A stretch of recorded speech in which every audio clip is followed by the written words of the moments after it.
Let's go to Abuja. We'll come back to the President's Special Assistant Advisor and Oyelowo to defend. But let's go to Abuja and bring Dr. Ardo. Dr. Ardo, it's been 100 days. Yes, take out the first 100 days. But that's been like a tradition for Nigerians indeed to look at the first 100 days of any administration. What has been done? What's your assessment so far? Thank you very much. I want to key into what is being said there in the studio with regards to the National Assembly and the President, and then relate it to the historical background of 100 days in office.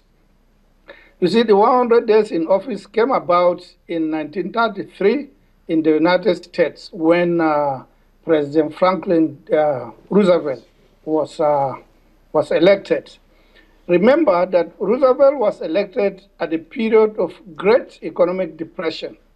And based on his campaign promises, Roosevelt said that he was going to prove to the world that democracy actually works, because the depression had created an impression not only in the United States but across the Western democracies that democracy was not working.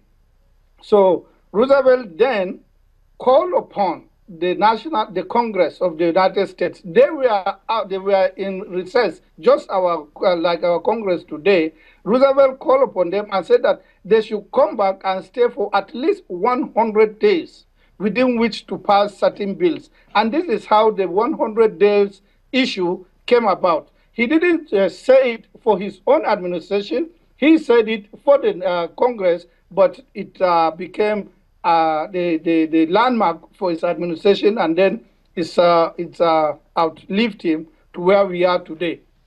So within the first 100 days, Roosevelt was able to make the Congress to pass 15 bills into acts of the United States, which is signed and which within this period changed, virtually reversed the economic depression.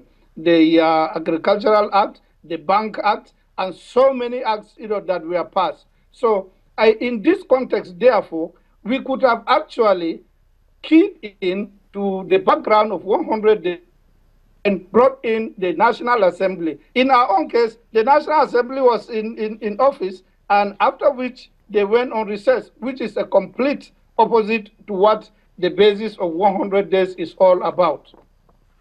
But having said that, I would like to say that although 100 days is very important in the life of an administration, it gives the administration the basis upon which to define, refine its policies and design a clear way in which where it wants to take the country and how it wants to take the country. But still, we should remember that the administration was voted for a period of 1,461 days. So 100 days is not very significant, and therefore no administration should be judged by the basis of its actions or inactions within 100 days in office. Okay, so the way things are now, the administration did not key into. Would you say that Nigeria was in a time of depression when the new administration came in? Well, given the, yes, I can say so. I'm not an economist, but I think before the coming of this administration, things really were in very bad shape. And I should have expected that the background of the 100 days should have been keyed in. That is, if those who run the administration both at the presidential level and at the National Assembly level knew the basis of the 100 days in office. You do, if I may come in here, Mr. Addo, you do realize that it was your party that was in charge for 16 years. And you just said now that the country was in a bad state. Yes, the country was in bad shape, and that was why the Nigerian people, I think, came out to say, we are going to have a change. Although I'm in the PDP, I cannot now claim to be talking for the PDP, but I will defend the PDP, what I think is defensible, but I will, of course, take a position against the position of the party if I believe that it is not defensible. So I know that, one, the insurgency and insecurity had been topped, in the country in a way that it never happened in Nigeria before. I also know that the naira, its value has fallen so low that it never had fallen like that before. I also know that inflation and unemployment was very high. All this, I know they happen. So cumulatively, you could say that we came under, at the time, the huge economic and social depression. So the administration that came in now on the platform of change should have, within the 100 days, created the clear platform to show that the change that Nigerians are seeking is on its way, and that within these 100 days we should have laid the basis for it, to be to determine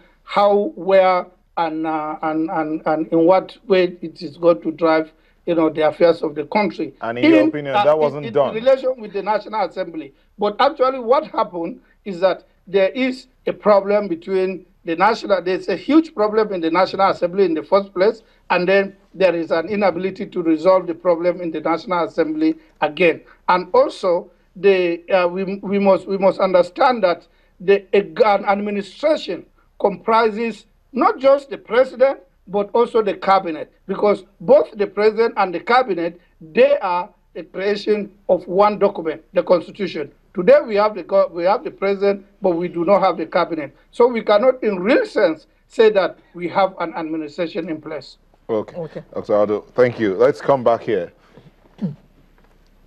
Mr. Special Advisor, please hold on. Young man, he has said that your party has not given a clear direction in the first 100 years, as they should have, based on the history he gave us. Okay. About Roosevelt, the 100 days, the National Assembly, time of depression, the Agric Act, the Bank Act, and other acts, 15 laws that were passed during that period. But the administration that is in now, the APC administration, seemed not to be looking at giving a clear direction.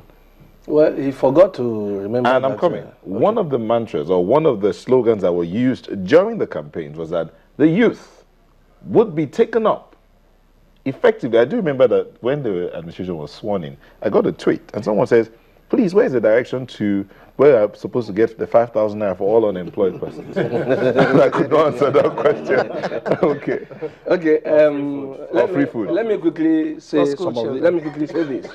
What Mr. Ado forgot to say is that Roosevelt didn't have a PDP government, and the PDP. He has laid. Let me finish. Let's stay with the facts. That is the fact. We took over a National Assembly that we don't have a majority, absolute majority in. So there is a limit to which you can influence things. But be that as it may, President Buhari came in on his 3 cardinal principles were the economy, corruption, and security. The first thing he did when he came in, he said, I will relocate the command center to the center where the insurgency was really, really bad. And that has been done. All of us were live witnesses to the fact that rather than have pregnant generals, we have fit, lean people who can do the job. Recently, I was reading through something. I need to interject that he has moved the control center to the area of the insurgency. Yeah. Has that yielded any positive results? That's where I'm going. We saw the Chief of Army Staff himself leading his troop. We don't have people who sit in the offices, drink tea, and write reports. We have men who are on the ground. He didn't just move the command center. He created the multinational joint forces. His first move 2-3 days after he became president was to quickly go to see our neighboring countries who were also part of these problems, set up a joint force, released money for them to start moving. Now those are positives. And he has now given them a deadline that these generals, you're not just put here to come and eat and get fat.